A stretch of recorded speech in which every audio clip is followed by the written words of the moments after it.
ଲୋକମାନଙ୍କର ସମସ୍ୟାକୁ ଶୁଣିବା ଆଉ ତାର ସମାଧାନ କରିବା ଏ ହେଉଛି ରାଜ୍ୟ ସରକାରଙ୍କର ପ୍ରାଥମିକତା। ଆଉ ସେଇଥିପାଇଁ ତୃଣମୂଳ ସ୍ତରରୁ ଜିଲ୍ଲା ରାଜ୍ୟ ପର୍ଯ୍ୟନ୍ତ ଏ ଯେଉଁ ଆମର ଜନଶୁଣାଣିର ଯେଉଁ ବ୍ୟବସ୍ଥା ଅଛି, ଅଭିଯୋଗ ଶୁଣାଣିର ଯେଉଁ ବ୍ୟବସ୍ଥା ଅଛି, ତାକୁ କିଭଳି ଭାବରେ ସୁସମ୍ପର୍କ ପ୍ରତିଷ୍ଠା କରିକି ତାର ସମାଧାନ ରାସ୍ତା ବାହାର କରାଯିବ, ସେଥିପାଇଁ ଆମ ସରକାର ଆଜି ତାକୁ ଶୁଭାରମ୍ଭ କରିଛନ୍ତି, ପୁନର୍ବାର ଆଉ ଥରେ ଚାଲୁ କରିଛନ୍ତି। ବିଶେଷ କରିକି ଆପଣଙ୍କର ମୁଁ ଗୋଟେ କଥା କହିବା ପାଇଁ ଚାହୁଁଛି, ବିଗତ କିଛି ବର୍ଷ ଧରିକି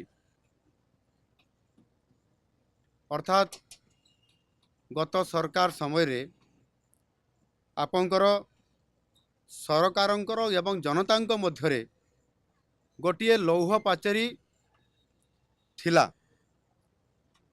ଆଉ ଯେଉଁଥିପାଇଁ କି ଜନତାଙ୍କର ସହିତ ସରକାର ସିଧାସଳଖ ଭାବରେ ଏ ସମସ୍ୟାର ସମାଧାନ କରିବା ପାଇଁ ଯେଉଁ ପାଚେରୀ ଥିଲା ସେହି କାରଣରୁ ସମ୍ଭବ ହୋଇପାରୁନଥିଲା, ଇଏ ମୋର ଅନୁମାନ ହୁଏ। ଆଜି ସେ ପ୍ରାଚୀରକୁ ଭାଙ୍ଗି ଦିଆଗଲା।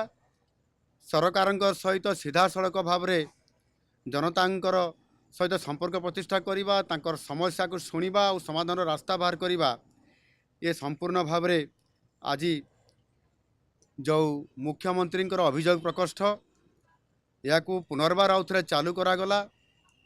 ଏବଂ ଏହାଦ୍ୱାରା କ'ଣ ହେବ ନା 4.5 କୋଟି ଓଡ଼ିଆଙ୍କର ଗୋଟେ ସବୁଠାରୁ ଆଶା ଏବଂ ଭରସାର ଇଏ ଅଭିଯୋଗ ପ୍ରକୋଷ୍ଠ, ଇଏ ନିଶ୍ଚିତ ଭାବରେ ଲୋକ ଆଶା କରିବେ ଏବଂ ସମାଧାନର ରାସ୍ତା ପାଇପାରିବେ। ତାହା ଆଜି ପୁନର୍ବାର ଆଉ ଥରେ ତାହାକୁ ଆଜି ତାହାର ଶୁଭାରମ୍ଭ କରାଗଲା। ଏଥିରେ ଅନେକ ଲୋକ ନ୍ୟାୟ ପାଇବାରୁ ବଞ୍ଚିତ ହେଉଛନ୍ତି। ଯଦି ସରକାର ଅଭିଯୋଗ ମାଧ୍ୟମରେ କିଛି କଥାକୁ ନ ଶୁଣିବେ, ତାହେଲେ ନିଶ୍ଚିତ ଭାବରେ ସେମାନଙ୍କର ଭବିଷ୍ୟତ ଅନ୍ଧକାରମୟ ହୋଇଯିବ।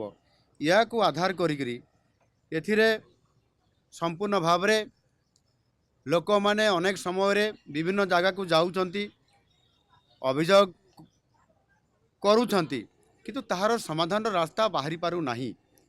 ଆଉ ସେଥିପାଇଁ ଯଦି ମୁଖ୍ୟମନ୍ତ୍ରୀଙ୍କର ଅଭିଯୋଗ ପ୍ରକୋଷ୍ଠକୁ ଆସିବା ଏବଂ ସେଠି ନିଜର ଅଭିଯୋଗ ଜଣାଇବା ଏବଂ ସେ ମାଧ୍ୟମରେ ଯଦି ବିଭିନ୍ନ ବିଭାଗର କାର୍ଯ୍ୟକ୍ରମକୁ ତ୍ୱରାନ୍ୱିତ କରାଯିବ ଏବଂ ଆଜି ଯାହା ଶୁଭାରମ୍ଭ କରାଗଲା, ଇଏ ନିଶ୍ଚିତ ଭାବରେ ସେହି ଅଧିକାରୀମାନେ ସେହି ବିଭାଗର ସମସ୍ୟାଗୁଡ଼ିକୁ ସମାଧାନ କରିବାରେ ଯଥା ସମୟରେ ସେମାନେ ସମାଧାନ କରିବାର ରାସ୍ତା ବାହାର କରିବେ।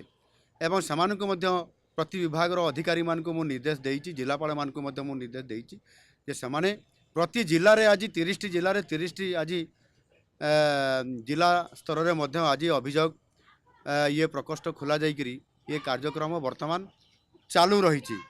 ଏଣୁକରି ସମ୍ପୂର୍ଣ୍ଣ ଭାବରେ ଏଠି ମୁଁ ମୁଖ୍ୟମନ୍ତ୍ରୀ ହିସାବରେ ତଥା ଆମ ମନ୍ତ୍ରିମଣ୍ଡଳର ସମସ୍ତ ସଦସ୍ୟ ଆଜି ଏଠି ମୋ ପାଖରେ 2 ଜଣ ମନ୍ତ୍ରୀ ମହାଶୟ ଅଛନ୍ତି ଏବଂ ଉପମୁଖ୍ୟମନ୍ତ୍ରୀ କେବି ସିଂହଦେଓ ମଧ୍ୟ ଆସିଥିଲେ, ଆଉ 2 ଜଣ ମଧ୍ୟ ମନ୍ତ୍ରୀ ଆସିଥିଲେ।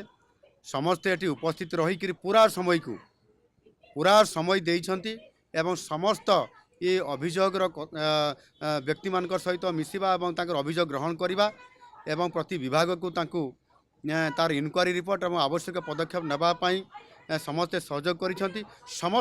ସମସ୍ତ ମନ୍ତ୍ରିମଣ୍ଡଳର ସଦସ୍ୟମାନେ ଏହାକୁ ସହଯୋଗ କରିବାର ଏଇ ଯେଉଁ ପ୍ରକ୍ରିୟାକରଣ କରିଛନ୍ତି, ଏହା ନିଶ୍ଚିତ ଭାବରେ ଆଗାମୀ ଦିନରେ ଏ ସମାଧାନର ରାସ୍ତା ବାହାରିବ ଏବଂ ଲୋକମାନେ ତାଙ୍କର ବିଭିନ୍ନ ସମସ୍ୟା, ସେ ଯେକୌଣସି ବ୍ୟକ୍ତିଗତ ସମସ୍ୟା, ଚାକିରି ସମସ୍ୟା, ରାସ୍ତାଘାଟର ସମସ୍ୟା, ଜମିଟିଏ ପାଇବା ପାଇଁ ସମସ୍ୟା ଏବଂ ସାମାଜିକ ନ୍ୟାୟ ପାଇବାର ଯେଉଁ ବିଭିନ୍ନ ପ୍ରକାରର ଯେଉଁମାନେ ଏଠି ଆପଣଙ୍କର ଦିବ୍ୟାଙ୍ଗମାନେ ଆସୁଛନ୍ତି, ସେମାନେ ମଧ୍ୟ ଅନେକ ସମୟରେ ସରକାରୀ ସୁବିଧା ପାଇବାରୁ ବଞ୍ଚିତ ହେଉଛନ୍ତି।